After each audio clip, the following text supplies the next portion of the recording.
Добро вечер, ова се вестите во 18 часот во пресрет на локалните избори за кои собранието одлучи дека ќе се одржат во октомври.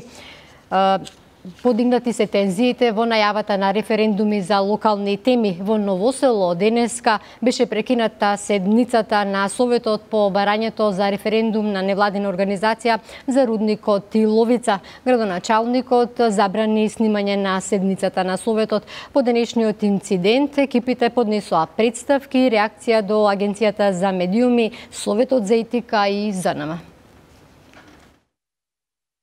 Значи, по вербалниот конфликт го застанав советникот Јованов и побарав објаснување со кое право неопцу ние сме таму единствено да пренесуваме информација, а наместо да се извини, Јованов продолжи со вербалните и недолични зборови.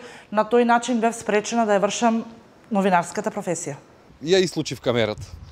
По завршување на неговото излагање, тој стана, ама не сте вие сте кај мене дојдени, кој вас ве пушти тука, имате ли дозвола за седница?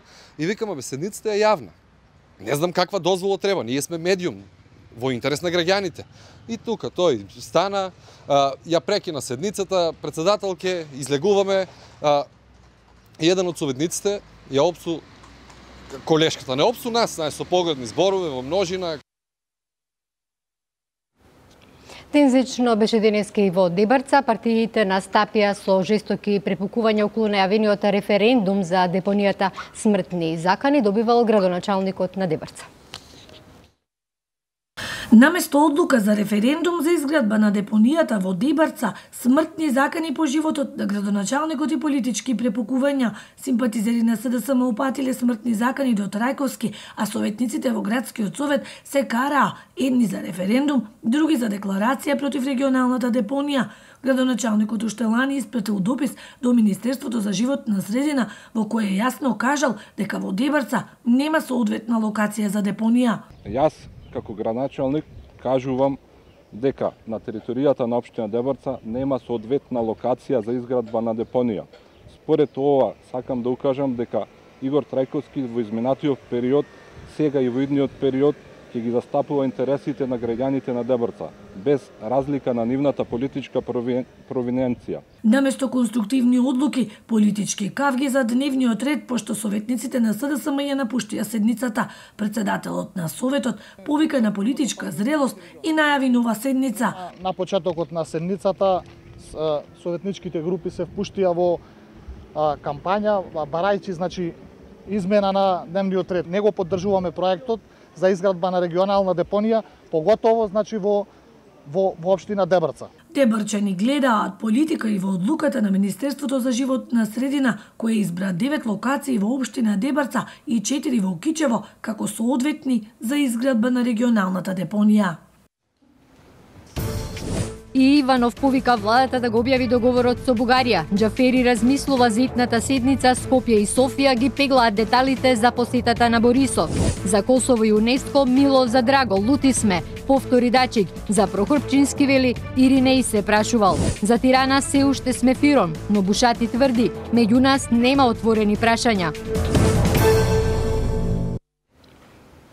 Председателот Ѓорѓе Иванов ја повикува владата да го објави и образложи текстот на договорот за добрососедство со Бугарија пред неговото потпишување. На барањето на опозицијската ВМРО ДПМН на собраниска седница Џафери се уште не донел одлука.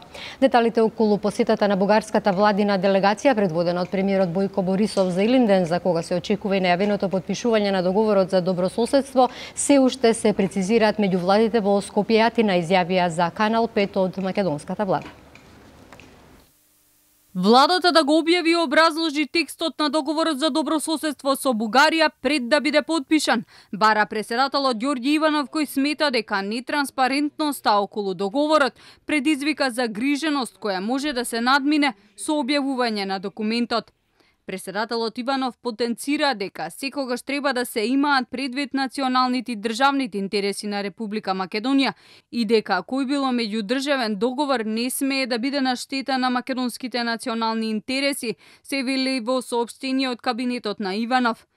Барањето на председателот следи по средба со министерот за надворешни работи Никола Димитров, одржана вчера, на која шефот на државата бил информиран за последната нацрт верзија на договорот. Во меѓувреме, преседателот на Собранието се уште не одлучил дали и кога ќе закаже итна и отворена седница за нацрт договорот како што побара од ВМРО ДПМН. СДСМ се против. Координаторот Томислав Тунтев смета дека барањето на ВМРО ДПМН е само дефокусирање на јавноста. Сметам дека овој договор е одлична шанса за Република Македонија и всушност е во контекст на она што новата реформска влада и го кажа, дека со соседите мора полека да ги затвораме сите отворени прашања, затоа што само така Република Македонија може да аспирира кон непречено приближување и влегување во евроатлантските асоциации. Во ВМРО ДПМН остануваат на ставот дека по потпишување Собранието ќе биде со врзани раце за да промени евентуално штетни елементи по државните интереси.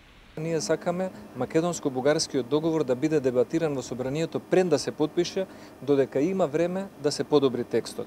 По однос на македонскиот народ, по однос на посебноста на македонскиот јазик. Од владата велат консултациите по договорот се уште се во тек. Се договараат и деталите околу предстојната посета на бугарскиот премиер следната недела, за кога е најавено и потпишување на договорот. Одговорот околу посетата на македонската државно-црковна делегација на Прохор Пчински стигна од српскиот шеф на дипломатијата Ивица Дачиќ, кој повтори дека Белград е се уште лутно, дека дозволата не зависела од државата, туку од црковните власти. По српскиот патриарх Иринеј и шефот на дипломатијата Дачиќ со негативен став кон барањето на македонските власти за прослава на Аснон во манастирот Прохор Пчински. Според Дачиќ, барањето нема врска со државата, туку со црквата. За ваквиот црковен и државен став на Србија, професорот Тодор Чепреганов вели, ништо ново, но сепак треба да се најде компромис. Како се работи за добрососедски односи и еднашка во годината да дозволите чествување на еден настан кој што за македонската држава е од огромно значење, мислам дека треба да се најде компромис за да тоа се дозволи. Меѓутоа гледаме дека и притисокот од, ајде да речеме, Министерството за надворешни работи на Србија не е такво какво што треба да биде за да тоа се дозволи. Според мој мислење, сметам дека тоа, ако државата застане за тоа дека треба да се дозволи чествување, тоа може да се направи. Меѓутоа мислам дека ово е оној показател дека сепак на Балканот работите се движат многу бавно. Според Дачиќ, Србија вложувала многу во односите со Македонија, а како што рече, тие секогаш гласаа против нашите интереси. Не можам сега да кажам браво, лути сме, рече Дачиќ. Според Чепреганов, тоа е уцена. Македонија има право да ги штити своите интереси. Ако политиката или дипломатијата се состои во оно да се враќаат одредени работи, тогаш тоа не е дипломатија, тоа е уцена. Македонија е суверена и самостојна држава и таа донесува одлуки врз база на свој интерес. За директорот на Центарот за регионализам на Србија Александар Попов, двете земји немаат нерешени прашања, така да оваа приказна со заладувањето на надворешните односи со Македонија е апсурдна.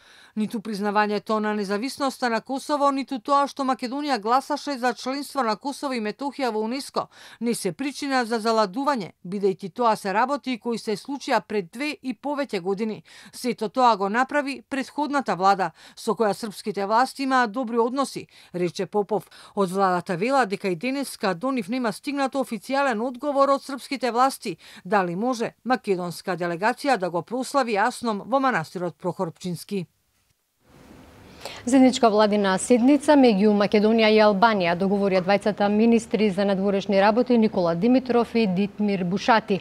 Бушати на Димитров му ветил поддршка на Македонија за влезот во НАТО. Законот за јазиците согласно уставот ќе се донесе наскоро, најавил Димитров во Тирана. Македонија работи забрзано да го донесе законот за јазиците. Министерот за надворешни работи Никола Димитров во Тирана посочи дека тоа е во интерес на албанците и стабилноста на државата. Однос на законот за употреба на јазиците, политиката е да се направи се што е во корист на нашите сограѓани албанци, но и други граѓани кои што не се дел од мнозинската заедница, од македонскиот народ. И тоа да биде во согласност со уставот. Заедничка владина седница меѓу Македонија и Албанија договорија двајцата министри за надворешни работи Никола Димитров и Дитмир Бушати. Официјална Тирана вели дека сака да ги нормализира односите со Скопје, со цел да се гарантира стабилност во регионот. Бушати на Димитров му вети поддршка за влез во НАТО. И двајцата колеги потенцираа дека двете земји немаат отворени прашања. Во минатото имаше некои заблуди во врска со нашите ставови. Македонија е важен сосед за нас и демократската стабилност, меѓуетничката хармонија, особено меѓу македонската и албанската заедница, е од исклучително значење и за Македонија и за Албанија. Но исто така и за стабилноста на целиот регион и неговата перспектива. На средбата во Тирана потпишаа договор за подобра соработка, особено во делот на инфраструктурата. Заморот најголем непријател на возачите, преку ден или ноќе, кога е побезбедно да се патува. Навечер. Негде после 12 часот навечер. Скопјани ќе го покажат своето добре дојде за фановите на Манчестер Юнајтед и Реал Мадрид. Бесплатно сместување се нуди преку интернет. Ке го обелиме ли образот? Бесплатно сместување во Скопје за УЕФА Суперкупот. Остани во Скопје, бесплатно е. Тоа е мотото на група граѓани кои даваат напори да ги убедат фановите на Манчестер Юнајтед и Реал Мадрид да се сместат во Скопје. Вртоглавите цени за сместување во екот на Суперкупот инспирираше неколку млади да се стават во акција за, како што велат, обелување на образот на Скопје. Од кога е онлайн самата платформа, ние веќе имаме скоро 2000 споделувања на фан страните и на социјалните мрежи, а од тоа имаме повеќе од 20 објави за бесплатно сместување на истата платформа. И она што сега пред малку го дознавме е дека веќе има 8 побарувања од фанови за да се сместат во тие огласи. Бесплатните сместувања за фановите можете да ги понудите на интернет, а Анита објаснува. Целта е што повеќе граѓани да ги отворат домовите за гостите. Ако некој сака да објави бесплатно сместување, може да се логира со својот Facebook профил, да кликне на копчето Became a Host и понатаму самата платформа ќе го води низ целата форма во однос на формата на, односно типот на неговото сместување. Што значи тоа? Значи таму ќе треба да наведе некаков наслов, некаков опис на просторот кој што го нуди и да обележи колку кревети и колку луѓе може да смести. Лавина реакции стаса од како хотелиерите и угостителите енормно ги покачија цените на услугите. Апел да не се злоупотреби одржувањето на Суперкупот стигна од сите страни. Сепак понудите за двајца за 2 ноќи се уште достигнуваат до 5000 евра. Инак од Фудбалската федерација за Канал 5 потврдија дека тимот инспектори од УЕФА на финалната инспекција не констатирале сериозни пропусти кои би го довеле во прашање одржувањето на фудбалскиот спектакл. Заморот е најголем непријател за возачите за време на долгите патувања за летните одмори. И денското и ноќното патување има своји предности и слабости, но надлежните советуваат што и да се избере, најважно е возачот да биде добро одморен. Пулсот на сообраќајниот метеж во Скопје се намалува.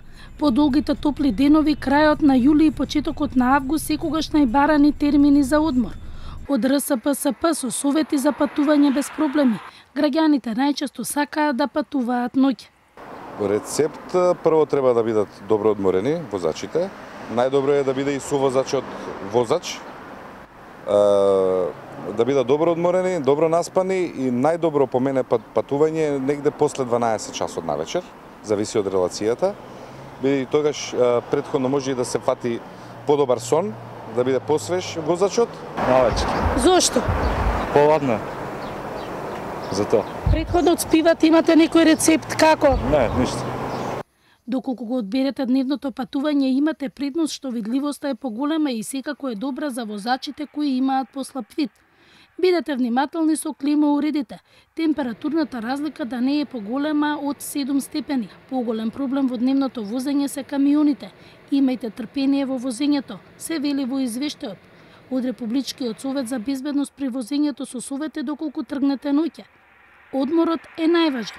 Температурите се попријатни, но видливоста е помала и треба внимание. За време на ноќното возење често се случува возачот да почувствува криза за спиење. Треба да застане и да се одмори. Најчесто се случува во периодот помеѓу 4 и 6 часот наутро. Кога заминувате на пат, не е важно само возачот да биде одморен. И со возачот нека одмори, бидејќи тој дава голема помош и поддршка за време на патувањето. А во собранието нема одбор, продолжи собраниската, односно комисијска расправа за ребалансот на буџетот. Опозицијата и денеска со критики дека се кратат средства за капитални проекти. Еден од советниците кој што гласаше против овие пари е председателот на планинарското друштво Пелистер, кој што го стопанисува овој објект. Вие кои што пред скоро некој месец имавте можност без амандман, без барање на СДСМ, без барање на граѓаните на Битола, имавте министри, имавте заменици, вие го кроевте буџетот, имавте можност да определите средства и директно да се насочат за планинарскиот дом Копанки. Во моментот кога вие баравте пари од Советот на општина Битола да се издвојат средства за планинарскиот дом Копанки, планинарскиот дом Копанки на хартија законски не постоеше. Кој може да издвои средства за нешто што законски и легално не постои? ВМРО ДПМН и денеска обвини за партизација на судството и за партиски вработувања од страна на власта. Јавноста е сведок како во институциите се вработуваат керки на коалициони партнери, братучеди, партиски војници, комичари, поети, твитер ликови, шарени револуционери и слични кои поседуваат партиска книжка на СДС, која пратениците на СДС ја нарекуваат втора лична карта. За таа цел СДС подготви ребаланс на буџет, каде што се крати за се, само се зголемуваат ставките кои ќе ги покријат партиските вработувања. Неспорен доказ за ваквиот план на СДС е и фрчковистичкиот совет на така наречените реформи во судството, преку кој Заев сака да возможи поставувајќи на своји слепи послушници, кои ќе ги спроведуваат неговите нарачки. Него ќе го ослободат од вина за тешките криминали кои ги сторил, а ќе ги гонат без докази и факти неговите неистомисленици и ќе бараат притвори и затворски казни за нив. Врховниот суд се уште не донел одлука околу притворите на тројцата обвинети во случајот Таргет Тврдина. Во меѓувреме апелација ги одби жалбите на СЈО и на обвинетите во случајот Тендер.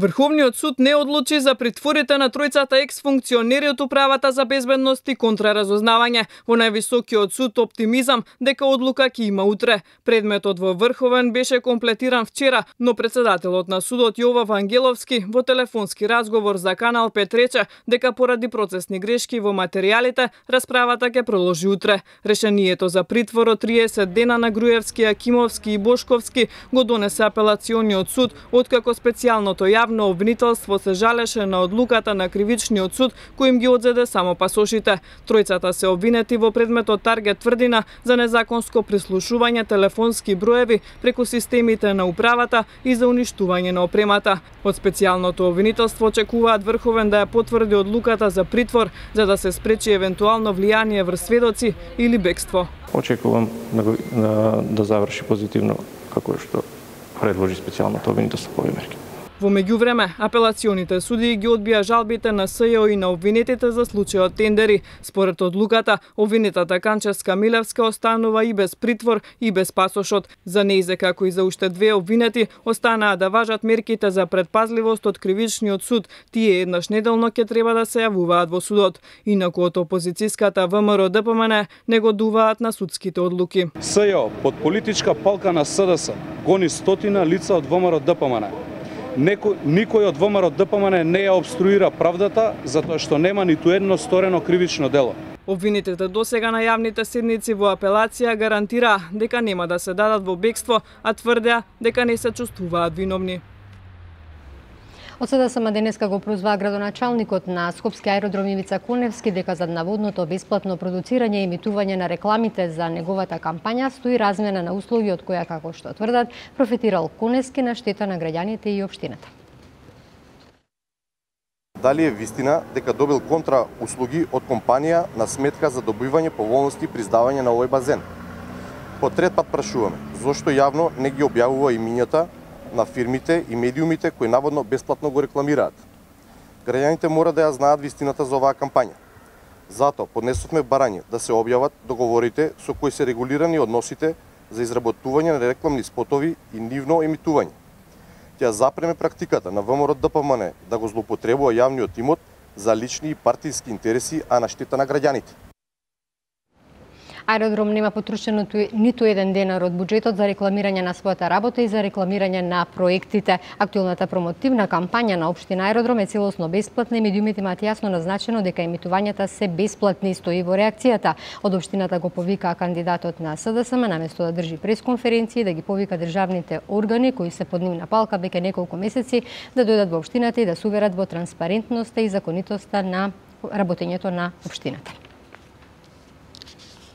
12-годишно дете со тешки повреди е пренесено на ургентниот центар во Скопје, откако синоќа околу 22 часот паднало третиот кат од зграда на улицата Енгелсова во Штип. Од живото загрозувачка состојба се повредите кои се здоби 12-годишно дете од штипската населба 8 ноември, откако синоќа околу 22 часот од засега неутврдени причини падна токму од оваа врата без заштитна ограда од станот каде живее, лоциран на третиот кат. Најдени се повеќе кратни тешки телесни повреди с кршеници на главата, на ребрата и на ногата, и во една тешка состојба и во живото загрозувачка состојба е пратено на клиниката за анестезија, реанимација и интензивно лекување во Скопје. Соседите на несреќното семејство се во шок. Не сакаат многу да зборуваат за настанот за кој, како што велат, ги оставил синоќа без сон. Он си лееше на земја, пискаше, викаше брза помош дојде, земаа го однесе го и толку. Далинско вика како што го држала и Далинското вика со него, вика он му се погледнало е нешто сигурно. Увид на местото на несреќата го извршила надлежната екипа од штипската полиција. Инаку, Енгелсова број 13 е адресата на која се наоѓа зградата каде синоќа се случи несреќата. Денеска сите од овој влез се со единствена мисла и молитва, зашто е можно поброгу закрепнување на унесреќеното детенце. Во тешка сообраќајна несреќа дусна синоќа, загина и мотоциклистот Битола. 40-годишен мотоциклист од Битола загина во тешка сообраќајна несреќа која синоќа се случи на патот на влезот во Битола од страната на Прилеп. До сообраќајната несгода дојде во населбата Стрелиште, кога такси возило од марката Голф се приклучувало на улицата 8 септември. Тогаш дошло до директен судир со моторот од марката Хонда. Од добиените тешки повреди, мотоциклистот починал на самото место. Смртта ја констатира лекар од итната медицинска помош во Битола. Екипи на секторот за внатрешни работи веднаш извршија увид на лице место. По наредба најавен обвинител, телото е предадено на обдукција, а истрагата треба да покаже кои се причините поради кои настана несреќата. Во последните десеттина дена, ова е втора сообраќајна несреќа во Битола која завршува со жртва. На 14 јули 27-годишно момче загина во тешка сообраќајна несреќа на патот за Меджитлија, кога неговото возило излета од коловозот, а сопатникот беше тешко повреден. Вчера попладне во сообраќајна несреќа на улицата Партизанска е повреден и 76 годишен битолчанец кој бил удрен од возило додека ја преминувал улицата. Жителите на Македонски Брод бараат помош за пожарот кој, како што велат, стигнал до куките. Од Центарот за управување со кризи објаснува дека од утрината се испратени авиони кои интервенирале во гаснењето на пожарот. Во моментов пожарот се гаси и се прават засеци да не се прошири. За сега се уште има пожар, велат од Центарот, и ги известиле сите надлежни. Бараме помош од армијата, но директорот на дирекцијата за заштита и спасување не сака да побара помош, мисли дека сам ќе може да се справи, иако бараме помош повеќе од 4 дена. Да ја добиеме помошта пред 4 дена немаше да се случи овој пожар, затоа што беше опожарено една помала површина која самите жители успеавме да го локализираме пожарот, но не најдовме на разбирање. Навистина не знам кој во оваа држава е надлежен и кој ќе сноси одговорноста за оваа загуба.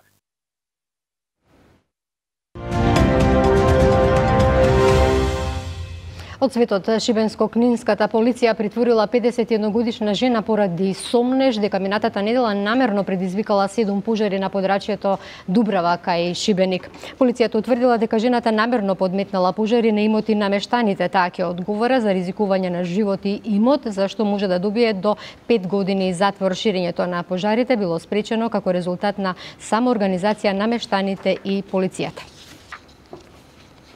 Државниот секретар на САД Рекс Тилерсон би можел да поднесе оставка поради несогласувања со претседателот Доналд Трамп, јавува CNN. Американската телевизиска мрежа, повикувајќи се на извори блиски до тимот на Тилерсон, објави дека тој има сериозни несогласувања со Белата куќа околу диалогот со Иран и кадровската политика. Во самиот ресор, освен ова, државниот секретар последните јавни настапи на американскиот претседател кои се однесува на министерот за правосудство Джеф Сешн ги нарече непрофесионални. Изборите на CNN истакнува дека претходно во разговори со своите пријатели Тилерсон кажал дека би можел до крајот на годината да замине од функцијата, бидејќи бил длабоко разочаран од работата во Стейт департментот.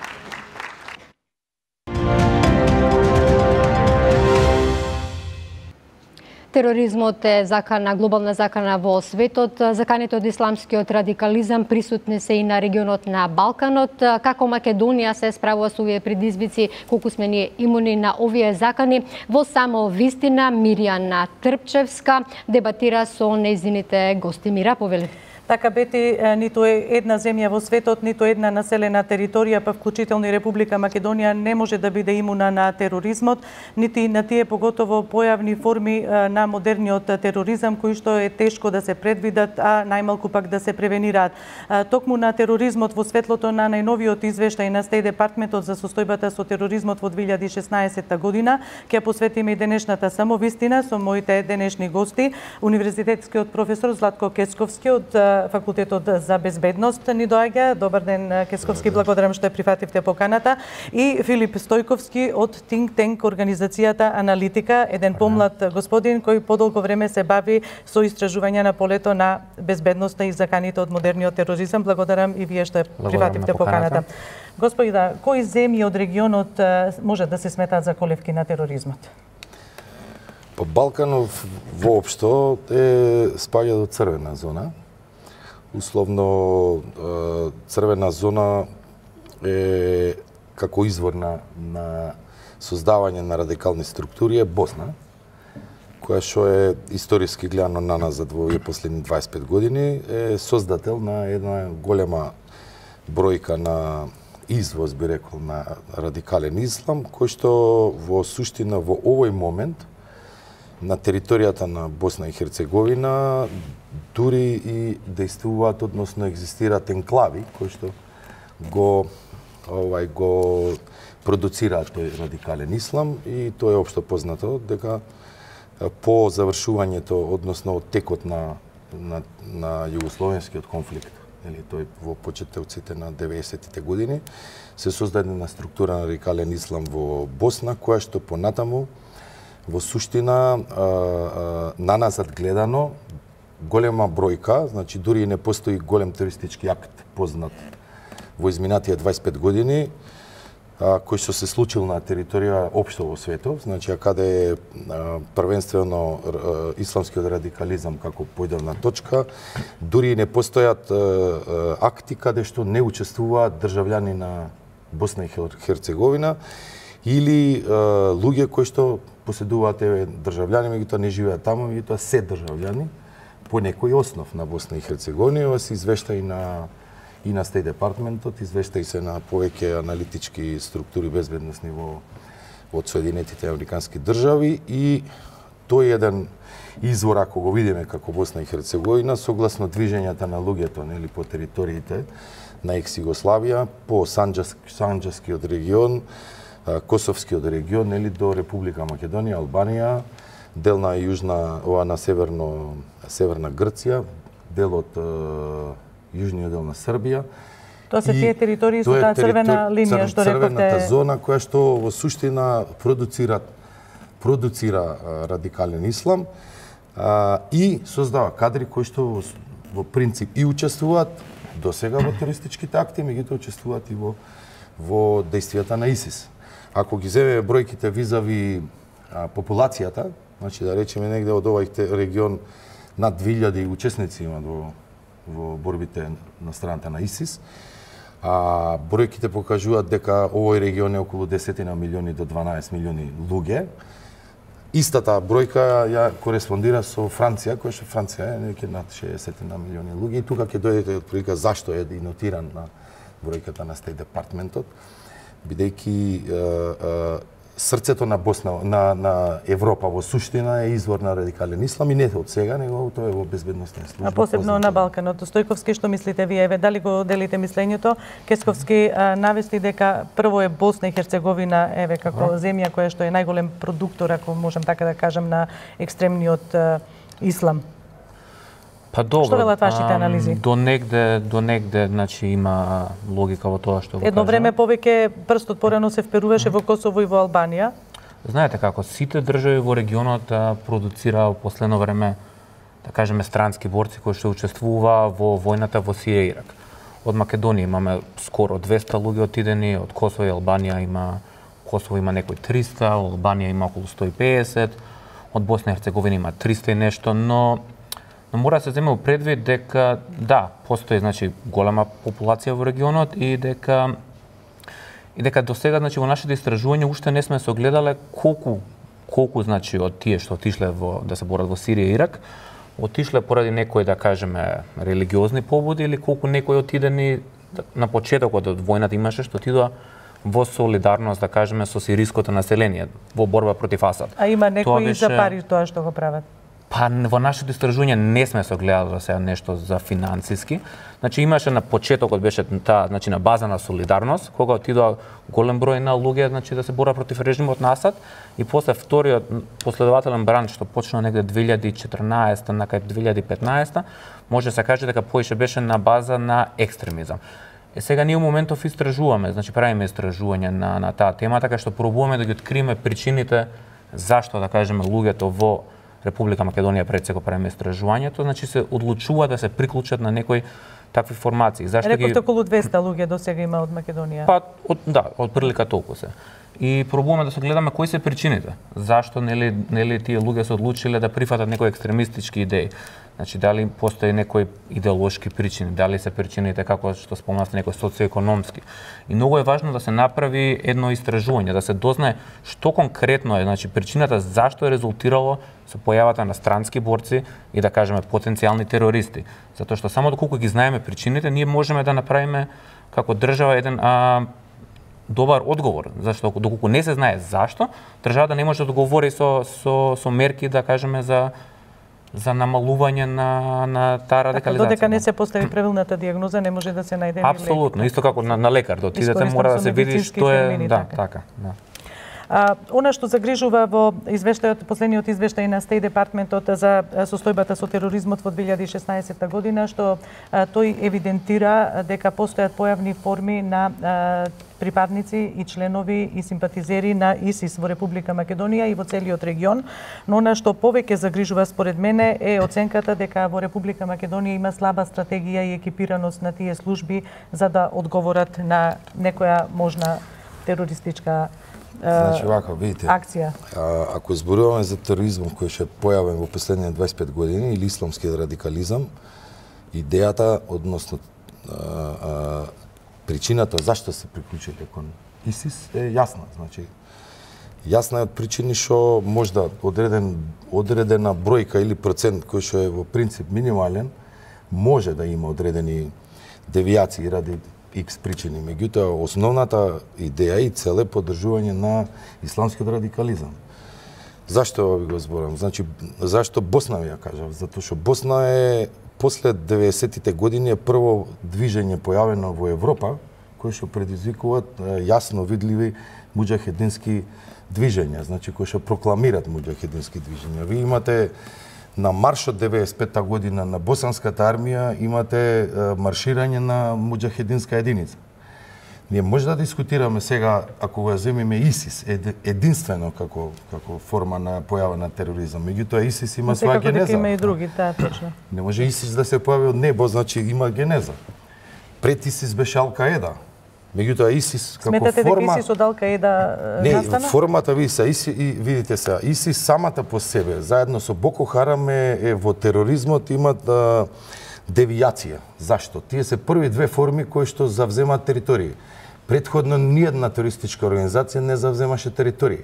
Значи тие вршат терористички акти, дел историски гледано во сопствената територија, значи ако земеме терористички акти од аспект на ЕТА, на црвени бригади и така натаму, под идеолошка цел, матрица дали дека едната биле целта е промена на политичката основа или независноста и така натаму, што се случи со Курдската радикална партија, нели? Тие бараат осамостојување. Меѓутоа, некоја структура која што не припаѓа во тој регион, нели? Е ИСИС. Значи ИСИС зазема територија и од Либија и од Сирија. И ја водат оние кои што во суштина и не се домицилно население. Што сака да покажат еве со таква една организација на држава практично? Идеолошко создавање на калифат. Значи тоа е еден систем на исламистичко радикално, односно зашто се вика фундаментализам. Значи тоа е веќе во суштината на идеологијата, враќањето на исламот од корените и начинот на имплементирање на исламот. Тоа се во суштина создавање на калифати кои што сака да дадат пример како во принцип треба исламот да функционира. Сите оние кои што не го прифаќаат таквиот начин на верување во исламот, за нив се исто третирани како и христијаните или како и атеистите. Зато се радикални во нивните односи и создаваат територии. Единствено тие и единствено Боко Харам. Значи тие две прават девијации во однос на историското гледање на тероризмот. Идеолошка е причината.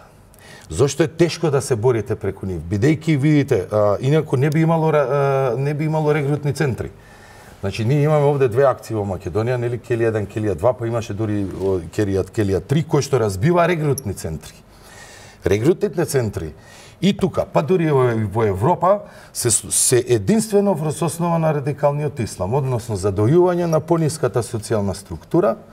Тоа се тие акции што ги наведува во најновиот извештај на Стеј департментот, каде се уапсени 23 правени во соработка со Албанија и Косово. Да, не зборуваме за понатамошна стратегија, бидејќи видите проблемот со модерниот тероризам, односно не е модерен, е начинот на девијација на тероризмот и регрутирањето на тероризмот во модерниот свет и во начинот на комуникациите, нели, во модерниот свет зазема тоа се поголем замав бидејќи социјалните мрежи, начинот на комуникацијата, брзата комуникација, брзата достап до информации имаат се поголема можност за регрутирање, задојување, индоктринирање, кое што во суштина индоктринација врз основа на верска основа. И таа индоктринација почва од социјална, значи видите во Франција, да речеме, во принцип исламистичкиот радикализам се јавуваат во предградијата на Париз, кај што во суштина се гетоизирано е населението од северниот дел на Африка, нели нивната емиграција која што таму. Зошто? Бидејќи тоа гетоизирање прават голема социјална разлика со оној свет кој што е, нели, цивилизацијава е повисока, начите стандардите се повисоки и полесна е структурата за индоктринирање, нормално. И таквите начини и можности се поголема бројка и поголем замав добиваат. Исто така, репресивните мерки, која што Европска Унија ги имаше спроведено во скоро сите европски држави, значи репресивните мерки на затварање на центри, на затварање на вакви нивни учители или како да ги наречам луѓе кои што затварањето не им донесе за резултат. Бидејќи во истиот момент затворите станаа најголеми центри на регрутирање. Ова се истражувања направени во Европската Унија. И тие преминаа во еден друг начин сега, значи помалу репресивни мерки, поголемо општествено ангажирање на сите структури во државата, не само безбедносните структури. Филип, што велат вашите анализи, еве? Зошто Боко Харам, како што кажа Кесковски и ИСИС, им треба територија? Зошто им треба таква организација како држава Малтене? Ние на таа тема немаме направени истражувања. Нашите истражувања се фокусираат пред се, значи, на Македонија и земјите од регионот и од каде потекнува, да кажеме, поддршката за некакви екстремистички групации. Еве зошто ваква оценка дека имаме слаба стратегија и екипираност на тие служби кои што треба, нели, да го ловат тероризмот и терористите. Така, јас стратегијата имам разгледано и сметам дека и покрај тоа што е добар почетен обид, нели, да се воспостави национална стратегија за борба против тероризмот, многу нешта недостасуваат во стратегијата. Значи недостасуваат некои конкретни, значи, точки кои што ќе наведат што точно се планира да се направи околу тоа. Значи пишува таму дека ќе се работи, нели, на превенција, на засилување на капацитетите, но заклучно со стратегијата нема ни акционен план како таа, да кажеме, стратегија ќе биде изведена. Колку што знам, имаше во МВР една работна група која што работеше на акционен план и мислам дека негде во декември го дадо акциониот план до Европската комисија на разгледување, но пишуваше исто во извештајот нели на Стејт департмент околу тој акционен план дека не било вклучено, да кажеме, од каде ќе се финансира, да кажеме, тој акционен план, каде ќе се финансира тие активности, кој ќе ги надгледува, кој ќе ги менаџира тие активности. Значи овој дел е наведен како слаба карика, да речеме, во тој безбедносен. Да почнеме со тоа што во моментов ние немаме национален координатор, значи за борба против тероризмот. Таа функција е празна веќе година и 2-3 месеци. Последниот координатор си замена функцијата во април 2016 и од тогаш местото е празно. Значи, ако нема координатор... Имате сознание зошто вие вршите истражување? Имате сознание зошто си заминал претходниот координатор и зошто не е назначен нов? Немаме сознание за тоа зашто е заменат и зашто не е назначен нов. Но од разговорите што сме ги воделе со вработени во МВР, они се свесни дека е потребен координатор, пошто кога станува збор за справување со насилен екстремизам, тоа не е само улога не е тука само работа на МВР, тука треба и други институции, тука е улогата исто на Министерство за образование, Министерство за труд и социјална политика, на локалните општини. Значи тука мора еден сеопфатен пристап кој што ќе го фати општеството со тоа да се направи, да кажеме, населението поотпорно на некои радикални идеологии. Затоа што кога веќе дојде до тоа да МВР треба да прави акции кај што се сузбиваат кели, тука е веќе премногу доцна. Значи ние сме потврлиле како општество да ги адресираме тие причини. И сме дозволиле да келиите веќе да се формираат. Тоа, зашто тоа е веќе тој последен стадиум кај што мора да се интервенира со репресивни мерки. И тук според мене, според повеќето, да кажеме, истражувачи на оваа тема ни светот, тука е веќе касно. Тие мерки се секако потребни, затоа што тие лица се спремни на напади, на регрутација, но кога сме дозволиле 30-40 лица во Македонија да бидат регрутатори за паравојни формации, ако не и повеќе, значи ние сме потврлиле, ама не сме потврлиле само ние. Потврлило и Косово, потврлило Албанија, потврлило Босна и Херцеговина, потврлиле земјите во Западна Европа. Значи ова е еден феномен со кој што мислам дека светот се уште не знае како точно да се справи. Појавува немојки. Така. Златко, јас на почетокот кажав дека ниту една земја не може да е имуна, па поготово со ваква неекипираност и со слаба стратегија како што наведува извештајот на Стејт департментот, уште податно подрачје и територија сме за терористички акти.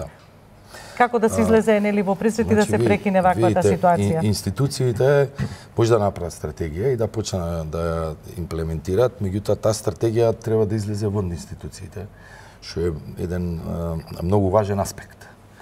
Во таа стратегија треба да учествуваат и институции кои што се вон владени, здруженија на граѓани, движења и така натаму.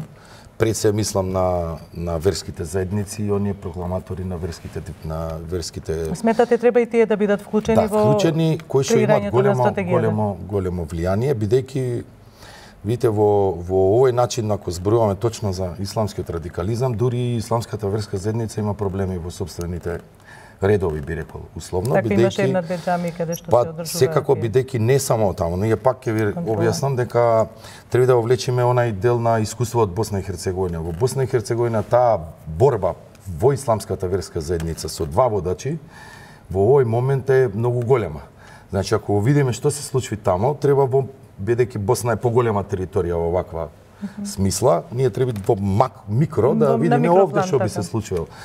Значи мора да вклучиме и да им дадеме поддршка прво на исламската верска заедница да действува со своите онај правилен или онај ислам кој што во суштина и сме го прифатиле и кој што не е радикален така и граѓаните го прифатиле сами по себе. Поголемо зближување, меѓутоа уште имате една многу важен еден аспект, тоа е образованието или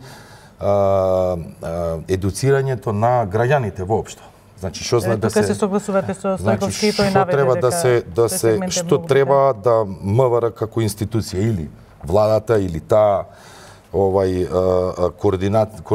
координаторот со терористички за против тероризам, да какви се можности. Немале тој координатор сега, го имало. Значи во акциониот план кои се опасностите, како да се увидат, како да реагираат, блискоста на полицијата, достапноста на полицијата во секој момент со одредена информација, проверување на информациите, граѓаните нели бидејќи најголемата безбедност може да донесат самите граѓани. Ме разбирате, полицијата или полициските службеници или целата безбедносна структура. Како можат граѓаните да помогнат? Па секако видите, значи никогаш не може да се случи то без некакво раздвижување во околината. Вие живеете во една мала, да речеме, во едно мало, каде што некој се доселил, тој некој има чудно однесување, се групираат луѓе и така натаму, имаат МВР начини како тоа да го... И сега она блиско што порано се случувало помеѓу полицијата и граѓаните, нели, треба да се што поблизу да се донесе, да можат граѓаните да сретнуваат секојдневно припадници на полицијата, за да може да ги апдейтуваат овие информации. Ме сваќате, порано имаше позорна една служба, постарите знаат, и имаше полицајцен кој што помени тука во малото и секогаш се како викавме, секоја улица си имаше свој полицај. Се информира, нели, кој се доселил, не се доселил, какво му е однесувањето и така. И тие се информации се прибираат, се пишат службени белешки и тие понатаму аналитика ода да може да се спроведа дека во еден момент некаде има такво движење. Препознатливи се елементите, не дека не се препознатливи на исламскиот радикализам. Разбирате, значи не дека се скриени.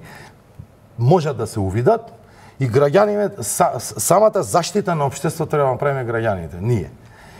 Менталитетот може да ни помогне околу тоа. Значи, западниот менталитет во принцип е малку поладен помеѓу граѓаните. И то тешко може да го видат тие. Меѓутоа во нашиот начин на функционирање, нели, кај што ги знаеме малите помеѓу себе, многу квалитетна заштита може да даеме, примарна. Значи, она превентивна заштита околу откривање на евентуални кели. Иначе кели во Македонија постат од 2001, 2002, 2003 година. Така не е некоја новина и тие се уште постојат, не се успеале да се развијат. Постојат и уште поќе се развиваат, сега се малку по можда и поактивни, софистицирани, можеби, поголеми начин на функционирање, на финансирање и така натаму. Значи, ние не сме надвор од оваа проблематика и безбедносните служби се свесни за тоа и работат. Меѓутоа, во однос на начинот на справување со некаква стратегија која што треба да кореспондира, нели, и според нотификациите на Европска унија, нели, од октомври минатата година, ние имаме задача за креирање на нова антитерористичка стратегија која што треба, претпоставам, да е усогласена со европските безбедносни служби, регулативи и да се базираат врз истражувањата, односно практиките на Европската унија, бидејќи ние се уште не сме територија која што дочекала терористички акти од типот на Париз или на поголеми размери. Јас сега ќе повикам пауза за реклами, па се враќаме во студиото.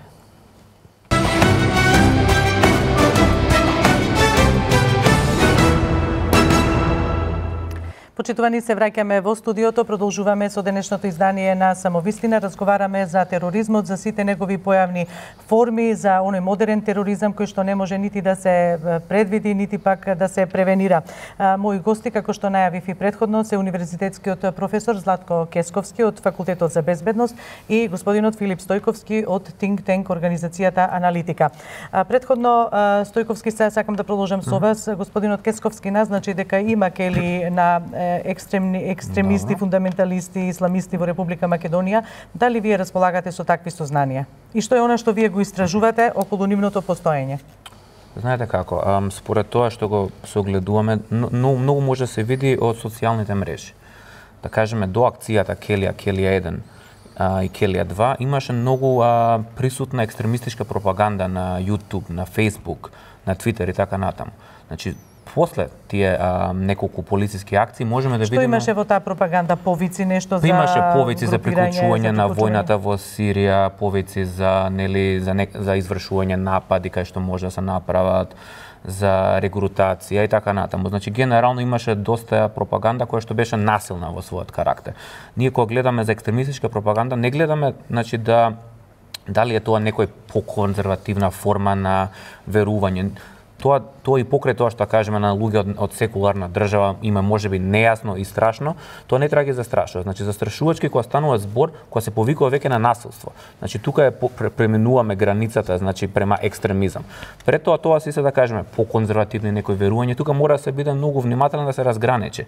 Значи моментот кај што ние кажуваме дека нешто е екстремистичка пропаганда е моментот кога се повикува на некакво насилство, се повикува на регрутација, се повикува на водење војна во Сирија и така натаму. И значи после полициските акции можеме да видиме дека таа екстремистичка пропаганда е многу намалена и многу поскришно оперираат, да кажеме, тие регрутатори. Ова сакав да ве прашам, ако не постои јавно на социјалните мрежи, дали тоа значи дека не постои? Апсолутно Еве вие не, рековте дека малку се повлекле од тој, како да кажеме, од таа појавност преку па социјалните информациите мрежи. се дека веќе не се ни толку јавно и во, да кажеме, во јавниот простор. Не, веќе они немаат џамии кај што можат да оперираат.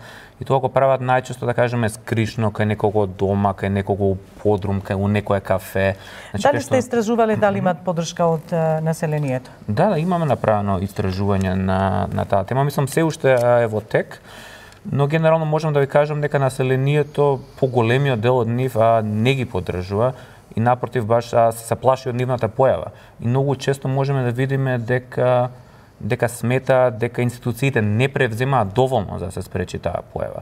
Кажуваат дека они се свесни дека од нивниот круг се случило некој нивни соученик, некој нивни колега да биде регрутиран, да кажеме, од некои екстремистички групи, но не знаат што да прават во таа ситуација. Не знаат кого да се обратат, пошто знаат дека од една страна дека им е пријател и дека би било многу тешко нели да се обратат на полицијата кој што би го апсили така натаму. А од друга страна не постојат, да кажеме, во средните училишта некои луѓе со кои што би можеле да направат разговор, например педагозите, психолозите, и наставниците. Нема механизми каде да се обратат, а би сакале, нели, кога би имало механизми и адреси каде можат да се обратат, нели? Апсолутно, да. Они баш тоа побараат да има програми во училиштата каде што би можеле, значи, средношколците да научат, да кажеме, повеќе за штетноста на насилниот екстремизам, за тоа како регрутаторите им приаѓаат. Пошто тоа многу често се случува на тие некои тинеџерски години, тие почетни контакти со, да кажеме, таа некоја екстремистичка идеологија. И луѓе кои што се свесни дека такво нешто, да кажеме, таква опасност ги демне, знаат би знаеле како да го одбијат, да кажеме, тој напад од екстремистите. Но поради тоа што нема никакви програми, нели, за подучување за што е екстремизам, зашто е опасно, сметаат дека се оставени сами на себе да се справуваат со проблемот. Еве пак доаѓаме до државата како треба да одговори и како треба да е екипирана државата, врз кои основи и стратегии треба да работи за да немаме вакви ситуации. Што мислите, Кесковски? Колку е итна потребата од поставување на национален координатор за борба против тероризмот? Еве кажа господинот Стојковски дека сме немале од 2016. Да, јас сметам дека тој некаков прв чекор можда дека треба да се постави координатор кој што во суштина треба да е професионалец, треба да си ја познат работата, да има авторитет во безбедносните служби, треба да му се даде овластување и авторитет, треба да му се помогне, да се екипира, нели, меѓутоа во секој случај тоа не значи дека тоа самото по себе е функционирало. Значи стратегијата сама по себе и по извештаите и по барањата на Европска унија на Стеј департмент треба се најде нова стратегија антитерористичка која што првенствено би почнала со превентивните мерки, каде што спаѓаат и овие. Нели, ја преска спомнав дека многу фактори, односно институции вон владини треба да учествуваат во таа едукација во принцип на спречување на регрутирањето. Тоа е превенцијата.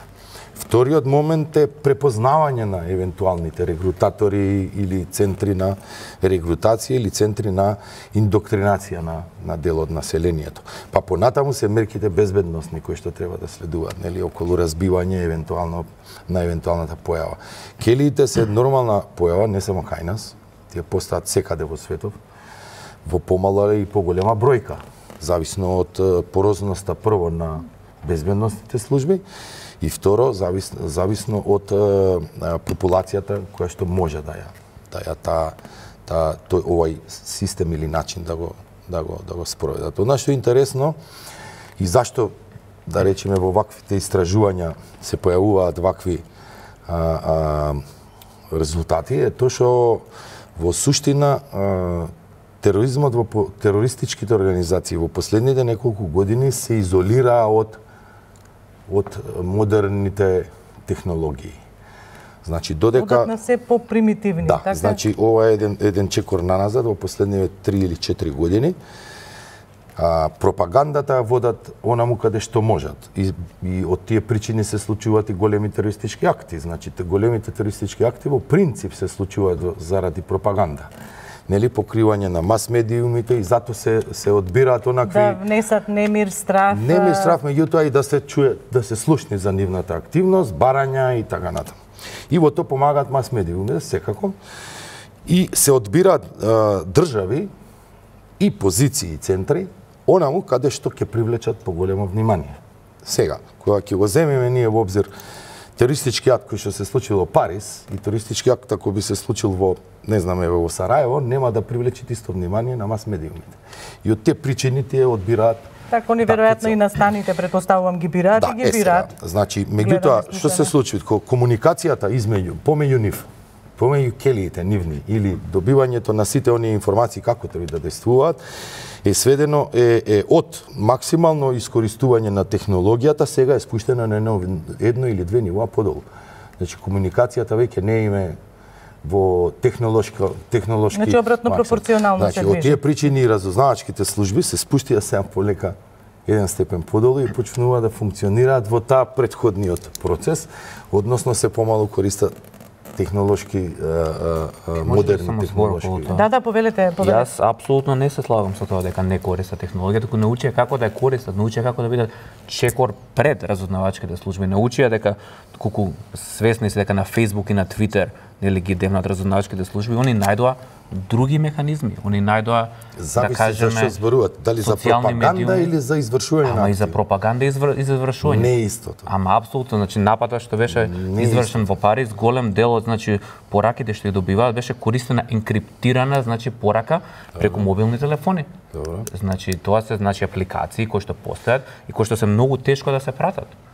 И значи они ги користат технологиите, само што стана многу паметни тоа, сватија дека на Facebook профил ако објават нешто, шансите дека ќе бидат препознаени се големи. Значи видите, извршителот во Париз во живо се снимаше претходно на Facebook, нели?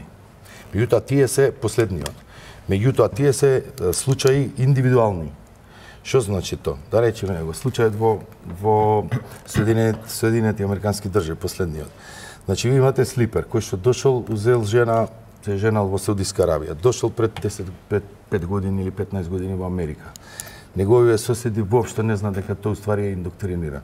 Еднаш стапил во контакт со исламска држава и со ИСИС.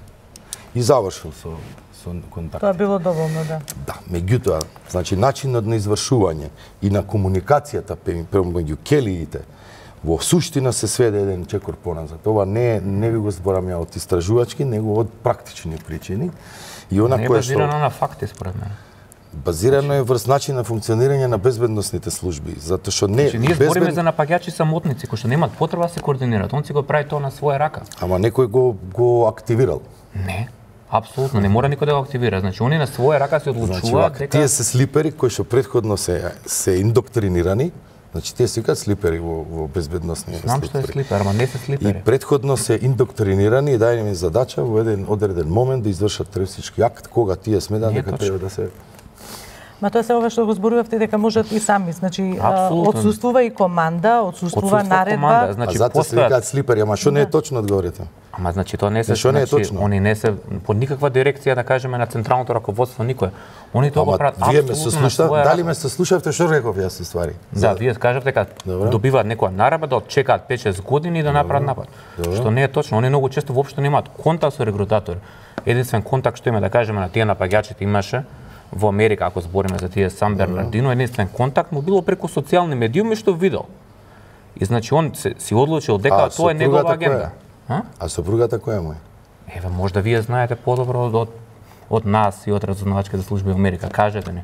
Па кажа дека жената негова е земена од припадника на ИСИС и добиена е виза преку Америка без проблем да влезе да се ош домашни за нив. И после 3 месеци од нивниот брак прават терористички акт. Значи не е тоа така едноставно.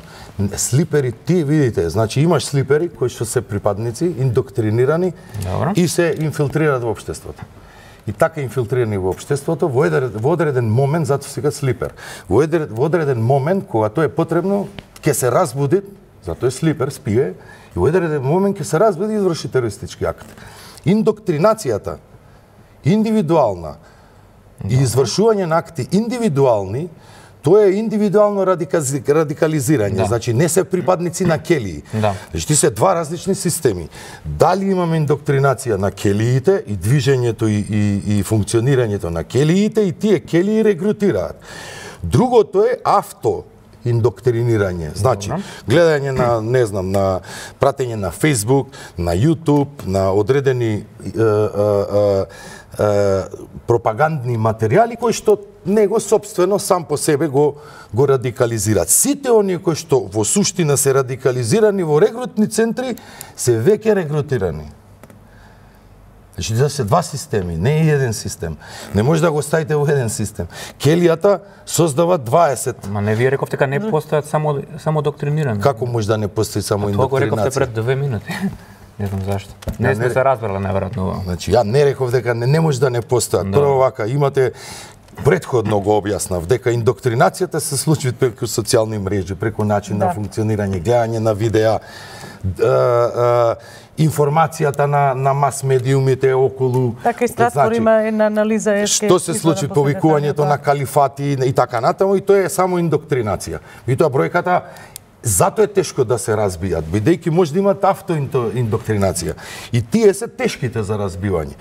Овие другава структура и келија која што најден начин да ја формираат, тоа се слиперите. Тие постојат веќе на 30 на години, кои што се индоктринирани, меѓутоа не извршуваат терористички акт се до моментот додека не увидат дека во тој момент треба да извршат. Треба да го направат тоа, да. И тоа за безбедносните служби, како да ви објаснам, најтежок начин на откривање.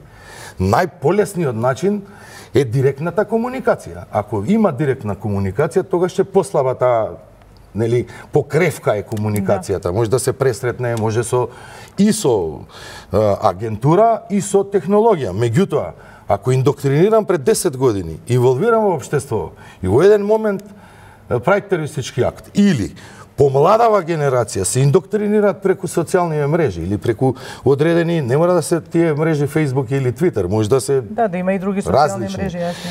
И имаат автоиндоктринација или со поистоветување со целите, нели? Врши терористички акт кој што во суштина е најтежок за откривање. Те се индивидуалци, и едниот и другиот начин. Келиите создаваат вакви кадри. Автоиндоктринација има и таа автоиндоктринација нормално е дека има, не може да се оприте, меѓутоа не спаѓаат во келиите. Ние ако зборуваме за келиите и разбивањето на келиите е сосема друга работа. И тие слипери претпоставам действуваат сами, така? Да, сега зборуваме ние за келиите, начинот на функционирање, регрутирање и начинот на индоктринација. Автоиндоктринацијата е невозможна за откривање. Можда евентуално некој напишал некаков статус, па нешто наведува дека нешто се случува. ние сите пишеме, нели? Така, Кесковски, вие споменавте дека се бираат местата каде се одржуваат, нели, се изведуваат тие терористички акти. Рековте дека иста тежина нема ако е тоа во, не знам, Шпанија, Франција, и друга е тежината ако е овде, не дај Боже. Меѓутоа, тежината иста, само мас медиумите поинаку го представуваат, точно. Еве се бираат и настаните, да речеме. Македонија е пред еден големо светско случување, 8 август, нели, Суперкупот. Колку е тоа податна како податен настан, еве, за не дај Боже да се случат и такви ситуации? Значи, видите, Суперкупот ќе го пренесува таму 180-90 држави. Самиот чин настане и пред и после е предизвик. Така, и во фокусот на светската јавност интерес. Значи, видите, не дај Боже да се случи 2 дена претходно, ќе имат голем оддек во светските медиуми, нормална работа. И секако дека е предизвик за организација не на држава воопшто како организација на чинот, меѓутоа безбедносните служби е страшен предизвик и од аспект на спречување на евентуални напади. И регионалните безбедносни служби, претпоставувам и светските, нели, со поширок домет на действување. Согласно моите вака искуство. До сега не верувам дека македонска служба остана сама на себе, учествуваат скоро сите безбедносни служби во регионов, меѓутоа европските, бидејќи учесниците, односно екипите се од едната од Англија, другата од Шпанија. На неколку нивоа се движи безбедноста, значи не е само од терористички акти, ние имаме евентуално секогаш во безбедноста, вите имате секогаш во безбедноста се постават прашање кога ќе се случи, а не дали ќе се случи, и тоа е она водилјата која што треба да ве води. Значи нема дилема дали, туку може би дилемата кога да се појави. Зошто? Бидејќи треба да сте спремни за секогаш во секое време за да се дека би се случило некаков терористички акт или некаков напад за да може да се спремни да се справите со него. Меѓутоа што ми е зборот уствари мислата околу суперкупот, значи не се само терористичките акти. Ние треба да бидеме домакини нели на околу 50-60 илјади луѓе кои што се присутни во Македонија. Еден момент е внатре во стадионот, односно за случувањето, а другиот момент е надвор од стадионот. Значи тие се предизвици на на полициските служби за контрола на јавен ред и мир. Кога земите во предвид колку е бројката, ќе увидите дека во суштина голем број на полициски службеници од секаков аспект, значи од тајната полиција и од јавната безбедност ќе мора да учествуваат за спречување на ЈРМ. А исто толкова бројка треба да учествуваат во спречување евентуално на терористички акти или приготвување, подготвување и така натаму на терористички акти. Така да суперкупот во секој случај е предизвик како општествен за организацијата, уште поголем за безбедноста околу справувањето и коректното одвивање на целиот овој настан, како една задача на држава да се докаже самата себе околу можностите и способностите за да може еден ваков мега настан да изменаџира безбедносно, да изменаџира и безбедносно, меѓутоа нели и општествено и општествено овакво. Стојковски, вие што мислите вез овој настан? Колку сметате дека државата подготвено ќе пристапи и подготвено ќе пристапат сите тие безбедносни служби кои што гледаме дека еве и во извештајот на Стеј департментот се нотира дека има слаба координација, слаба соработка меѓу тие безбедносни служби во регионот. Прашањето е дали се македонските разузнавачки служби спремни за еден настан од ваков калибар. Јас мислам дека доколку би биле оставени сами на себе, ова би било малце можда и премногу голем предизвик за нив. Но за среќа они најверојатно не би биле оставени сами на себе, ќе има добра соработка, да кажеме 2-3 недели онапред. А и сигурно и веќе почната таа соработка со регионалните разузнавачки служби, со разузнавачките служби од Англија и Шпанија, нели, кај што доаѓаат двата тимови. Интерпол веќе пред ден-два кажа дека околу 174 имало утврдено како луѓе терористи кои што ги пратат, ги следат и кои што се спремни се веќе на одредиштата во некоја од европските дестинации за да извршат терористички напад. Веројатно сега и безбедносните служби се малку побудни по серијата терористички напади на европско тло што се случи. Апсолутно. Значи македонски разузнавачки служби како и регионалните, а и партнерите од Западна Европа се свесни дека ова настан од висок ризик. И како таков, они ќе превземат све што е значи во нивна моќ за да се превенира било каков некоја негативна последица се случи.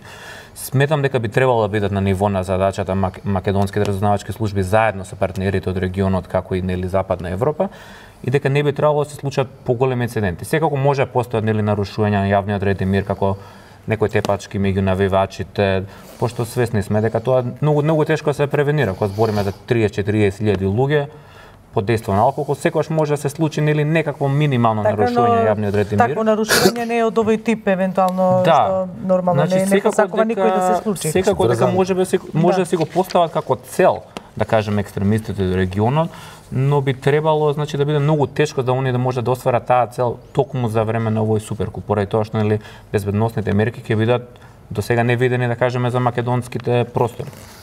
Македонските безбедносни служби немаат проблем со домицилните.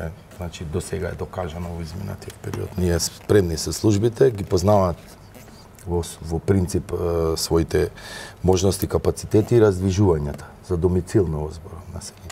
Немаме проблем со увезување на такви радикални структури. Сега мораме да имаме предвид дека е лето, нели? Дека раздвижувањето на населението или во Европа воопшто е поголемо во однос на да речеме во текот на есента. Еве и ова што беше бегалскава криза, колку не остави по некој на маршрутата што имаа низ Балканот, колку не остави по неколку луѓе во Македонија не. Сега што се случи, што ми е поентата. Значи, видите, ние имавме спречување на туристички акт пред некој период со регионална соработка помеѓу македонските, албанските и косовските безбедносни служби, кои што спречија, ајде да речеме, спречија план за извршување на терористички акт врз фудбалската репрезентација на Израел во Албанија. И тоа беше една така интересна соработка за да се спречите една ваква акција, токму од вакви радикален ислам, нели, кој што требело да извршат некаков терористички акт.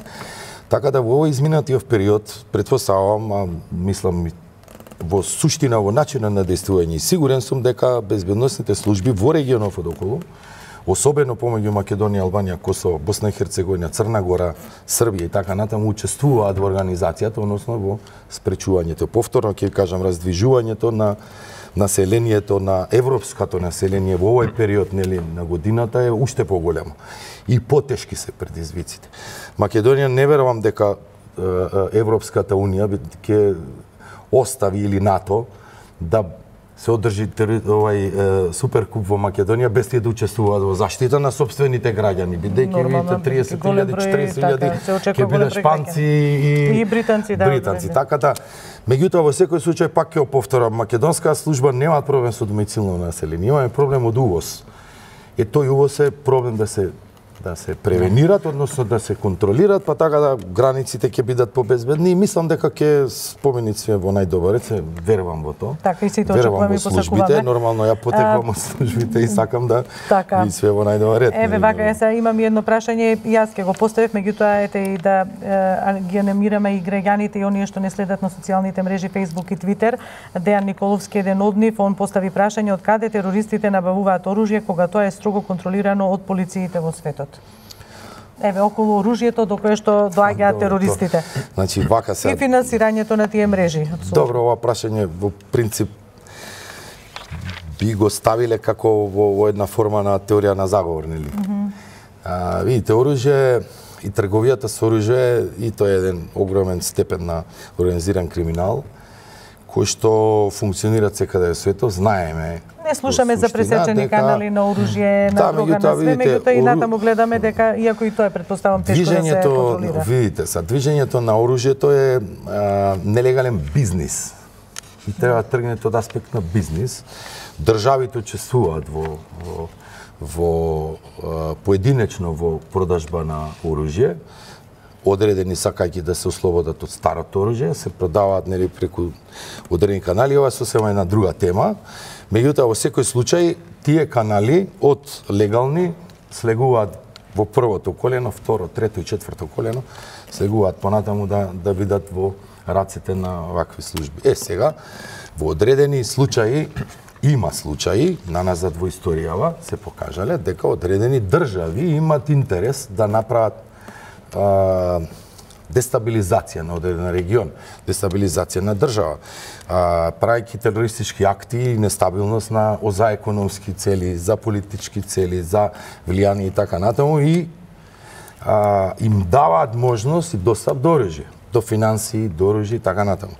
Следете го сега примеров со Катар и со функционирањето, нели, на тој на Блискиот Исток, и полека се отвара вака начин на функционирање, односно на влијанието во регионот и во светот и интересите. И сега ова прашање кој што поставил гледачов е во рамките на овие движења. Ако една држава има интерес да направи било какви акти тамо за дестабилизација, тоа оружје ако се употреби тука, после година дена може да го најдете можда и во средина на Европа. Ме сваќате подредени легални канали.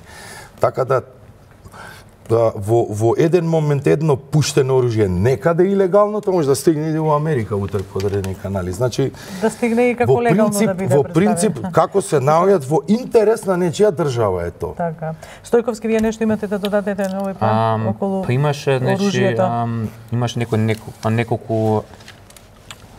неколку статии на интернет каде што имаше истражување дека голем дел од оружјето што беше искористено за нападите во Париз, Брисел, Ница, Ница беше без оружје, се извршено со оружје кое што доаѓа преку нелегални патишта од Западниот Балкан. Значи тука има Хрватска.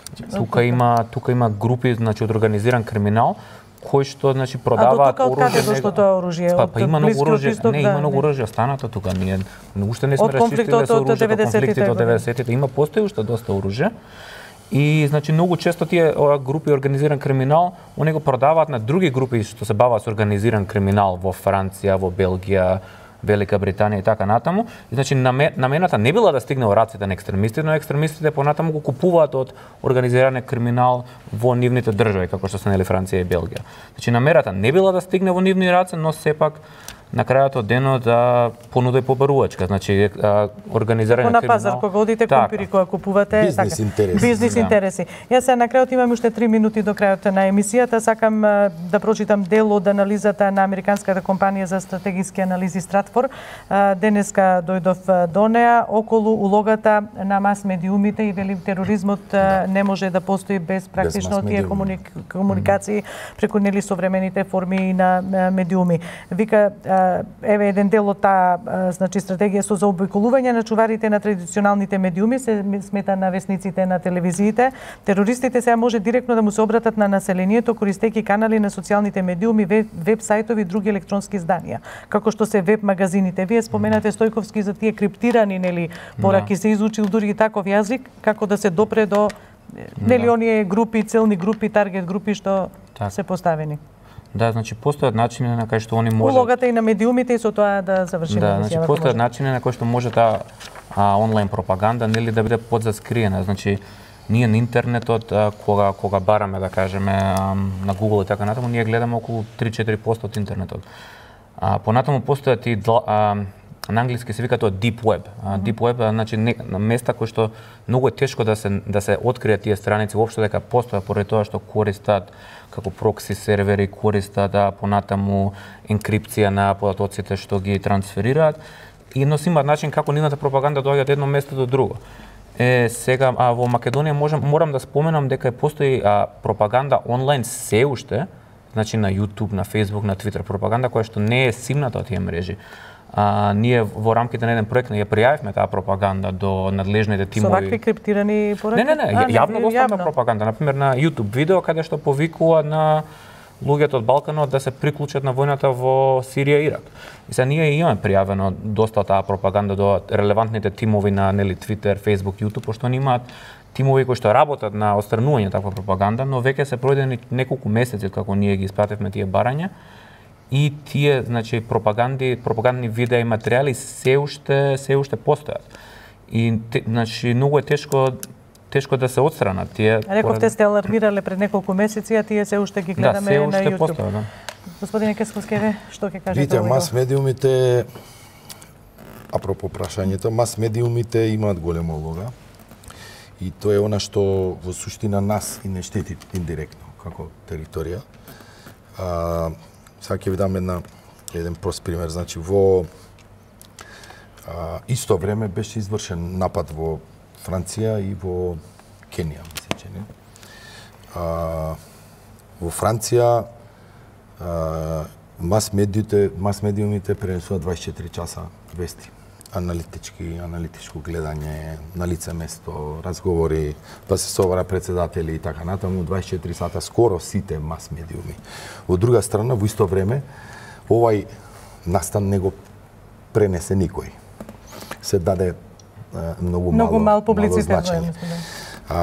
Така да мас медиумите, популарноста нивна и атрактивноста на позициите, како што се Париз, Лондон, Мадрид, Рим, Берлин, Германија воопшто како територија, Москва и така натаму, самите тие ги создаваат како интересни цели.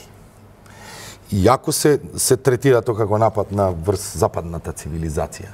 Меѓутоа, во секој случај, учеството на мас медиумите им го дават значењето на терористичките акти. И точно терористичките акти се базираат врз овие начела. Значи, што поголем публицитет, и тој публицитет создават страф, хаос, немир, ме сваќате? Не само на населението кој што е тука, туку на цело на сите оние гледачи кои што го примаат информацијата. Ако вие не значи треба и ние медиумите внимателно да се однесуваме кон овие теми. Ако една недела се збори за нападот во Германија, така. Во една недела скоро цела Европа дознала за тоа, иако не е заинтересиран нели некој од граѓаните, меѓутоа допрела информацијата. И таа информација која ќе допре секако во себе носи она кое што терористичките организации уствари име цел. Добре, ја се надевам дека со денешната самовистина не имавме за цел и не отиде во тој правец да ги публикуваме терористичките организации и нивните влијание, туку повеќе нели посветивме внимание на превентивата и на заштитата. И да разбудиме малку. Така, и интерес од јавноста, од надлежните, нели, за да може добро да се екипираат и во форма на стратегија, односно во однос и во однос на екипираност. Јас ви благодарам уште еднаш, господа, и им благодарам на гледачите кои што и денеска знам дека не следат во огромен број. Довидување.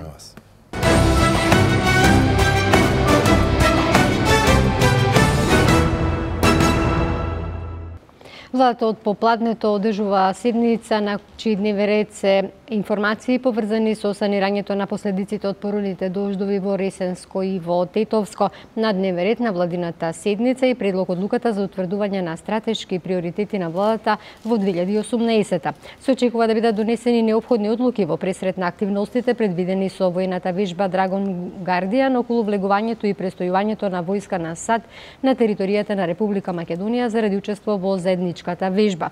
Владата ќе разгледува информацијата за учеството на Република Македонија на Експо 2020 Дубај, како извештајот за извршени преговори со согласен текст на договорот меѓу Советот на министри на Босна и Херцеговина и владата на Република Македонија за заемно признавање и замена на возачки дозволи во двете земји. Пред министрите, како што соопшти владината пресслужба, се и предлози за одредени кадровски и други прашања во интерес на граѓаните. Толку во ова издание на вестите на Канал 5. Ви благодарам што бевте со нас и пријатно.